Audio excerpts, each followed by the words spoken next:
Olohana is now doing business as Olohana Foods. The primary purpose is to support our vision to alleviate food insecurity in Hawaii. Thanks to support from the USDA's AMS Local Food Promotion Program, and thanks to Keahi Tajon, who managed to acquire an industrial fruit pulper, we had the chance to explore the possibilities of developing 2 soft-skin fruit products for the local market. We wanted to make a product out of locally grown fruit that might have otherwise gone to waste. For example, fruit that's B grade or fruit that just doesn't have an outlet to a market because there's no demand or infrastructure that's set up to support farmers and processors. If you've been to Hawaii, you may have seen ripe guavas littering the side of the road, or seen them in fields, and if you farm here, you know that caring for your guava trees, if you have them, hardly pays off unless you're doing it for your own personal family or for a value-added product that you yourself are bringing to market. Pasture land, and a lot of the pasture land has guava in it. When I drive through Waimea, that's all I see. Underneath there's a lot of guavas. When we originally started this project, and Mike called me, and a lot of things went through my head. Anybody who knows me for any length of time knows that actually I'm conservation. Actually, it's my background. So my initial thought was strawberry guava, right? I mean, it's taking over 600 acres of a big island. Originally, we had plans to primarily use Vyvie, also known as strawberry guava. The Vyvie bears a sweet, desirable fruit, but getting to the Vyvie has been challenging due to state eradication programs and inaccessible uplands. We wanted to, and still want, to treat the harvesting of Vyvie as an opportunity for both food production and security. So when we were trying to write this thing to get the strawberry guava, we ran into a roadblock where the food or the fruit we were sourcing needed to come from farms that were legit farms, right? I mean, there's a tracking thing that goes along with that. So Colombe schools had places where strawberry guava was prolific, but because it wasn't allowable to collect from those places, they were just wild. They were conservation. They weren't Farms. Yeah, they weren't zone ag. They were zone conservation. Picking from those places to try to bring it to the food stream wasn't allowed up until, I think, I might be wrong about this, but I know the bill was brought up. I just don't know if it passed. Where you're able to actually glean, which is what they call it, like Kokua Harvest does, and bring that into the food system. While we still want to add more Vyvie to our guava puree, we're primarily using the white, pink, and common varieties of guava. We were fortunate to have the helpful services of fruit aggregators such as Adaptations, owned and operated by Tane and Maureen Dada. We also organized pickers in the field, with Lisa and Mariah in the lead to go and find fruit that would otherwise drop and be considered waste.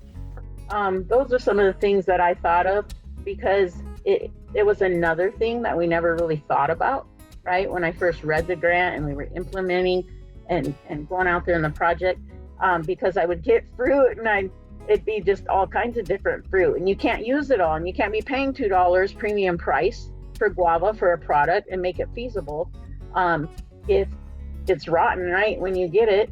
And so I thought it was great though. Every single farmer that we worked with was absolutely wonderful.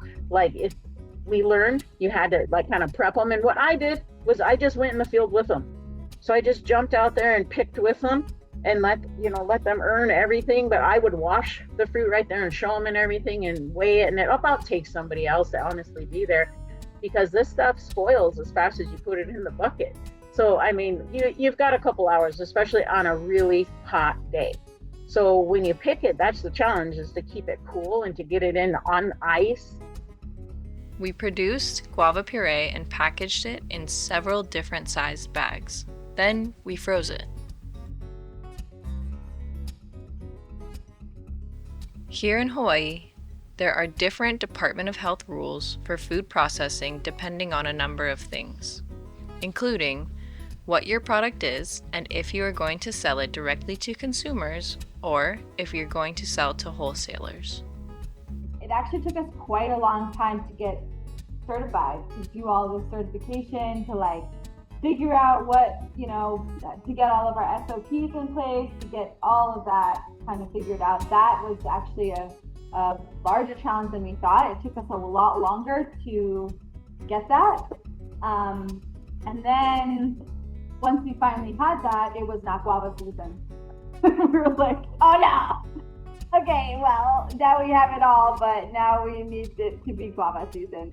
And so obviously, on every part of the island, there's different guava seasons. So that was also, we see that as an opportunity.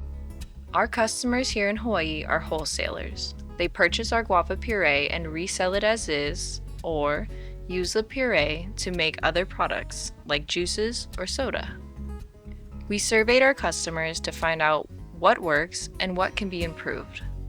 Folks liked the freshness of puree and the fact that it is all local, locally grown, locally processed, and for the local market. Price was mostly thought to be just right. It takes time and to do this type of work and persistence. And another thing that we definitely are running into is selling our product to restaurants, because we're wholesaling it. There's not a lot of restaurants that are willing to pay what it takes us to actually make this guava, unless they really are committed to having something that's local, because it's Hawaii. The price of being here is extremely high. Where do we go from here? Is kind of the next question. Going forward, we must find solutions to a few problems.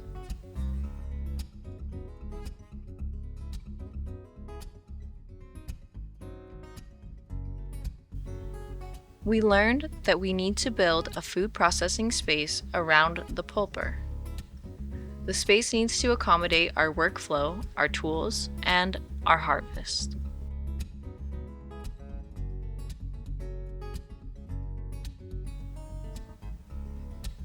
We learned that certified freezer space is in short supply. We must invest in a large freezer space which will allow us to freeze both fruit and packaged product. We also learned that the smaller bag sizes are not feasible to produce due to the labor it entails to fill those bags by hand, which is how we did it. From a price perspective, the gallon-sized bag seems to be the best size going forward. Not all of our clients want that size, however. We'd lose clients who want the small 8-ounce bags.